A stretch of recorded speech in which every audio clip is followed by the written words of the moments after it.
എല്ലാവർക്കും ഫാമിലി ബ്രീസിൻ്റെ പുതിയൊരു വീഡിയോയിലേക്ക് സ്വാഗതം. ഇന്ന് നമ്മൾ വയ്ക്കാൻ പോകുന്നത് നാടൻ മത്തിക്കറി. അതിനായി ആദ്യം മത്തി കഴുകി വൃത്തിയാക്കി മാറ്റി വെക്കാം. ഇനി എന്തൊക്കെ ചേരുവകളാണ് വേണ്ടതെന്ന് നോക്കാം. എള്ളെണ്ണ, കടുക്, ഉലുവ, ചുവന്നുള്ളി ചെറുതായി അരിഞ്ഞത്, വെളുത്തുള്ളി, ഇഞ്ചി ചതച്ചത്, ഇഞ്ചി ചെറുതായി അരിഞ്ഞത്, കറിവേപ്പില, മഞ്ഞൾപ്പൊടി, കാശ്മീരി മുളക് പൊടി, എരിവ് കൂടിയ മുളക് പൊടി, കുടംപുളി, ഉപ്പ്. നാടൻ മത്തിക്കറി തയ്യാറാക്കുന്നത് എങ്ങനെയെന്ന് നോക്കാം. ആദ്യമായി സ്റ്റൗ ഓണാക്കുക. അതിനുശേഷം ചീനിച്ചട്ടി അടുപ്പത്ത് വയ്ക്കുക. ചീനിച്ചട്ടി ചൂടായി വരുമ്പോൾ എണ്ണ ഒഴിക്കുക. എണ്ണ ചൂടായി വരുമ്പോൾ ആവശ്യത്തിന് കടുക് ഇടുക.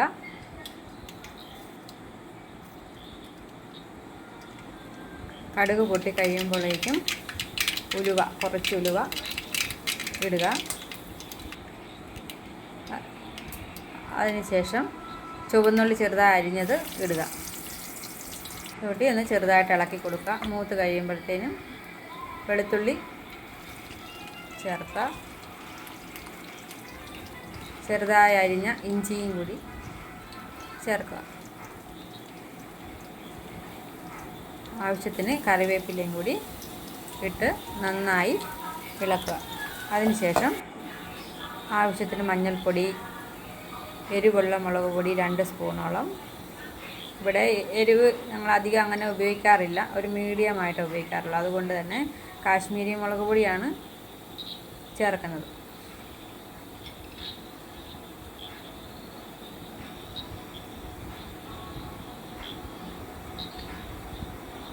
എന്നിട്ട് നന്നായി ഇളക്കുക. അരപ്പൊന്ന്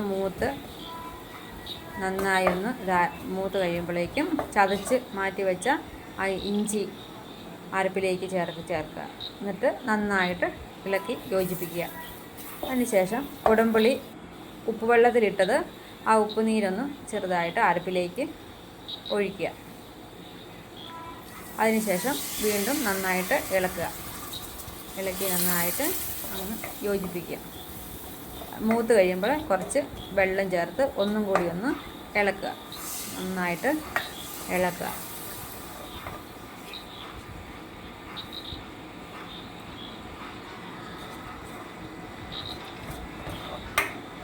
ഒന്ന് കുറുകി വരുമ്പോഴേക്കും കുടംപുളി ആവശ്യത്തിനുള്ള കുടംപുളി അങ്ങ് ഇടുക. വീണ്ടും ഇളക്കുക. അതിനുശേഷം വെള്ളം ഒഴിച്ചങ്ങ് അരപ്പങ്ങ് തയ്യാറാക്കുക. അരപ്പൊന്ന് തിളച്ചതിന് ശേഷം ചീനിച്ചട്ടിയിൽ നിന്നും കറിച്ചട്ടിയിലേക്ക് അരപ്പ് മാറ്റുക. കഴുകി മാറ്റി വച്ചിരിക്കുന്ന മത്തി ചേർക്കുക. ഇത് ചെറിയ മത്തി ആയതുകൊണ്ടാണ് മുറിക്കാതെ കഷ്ണങ്ങളാക്കാതെ അതുപോലെ തന്നെ നീളത്തിൽ ഇട്ടിരിക്കുന്നത്.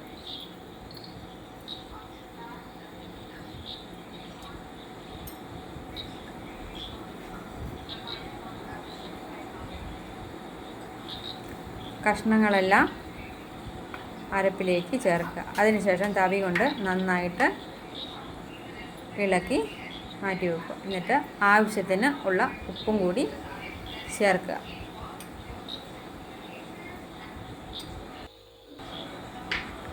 വീണ്ടും തവി കൊണ്ട് നന്നായിട്ട് ഇളക്കി യോജിപ്പിച്ച് അടപ്പ് കൊണ്ട് അടച്ച് വയ്ക്കുക.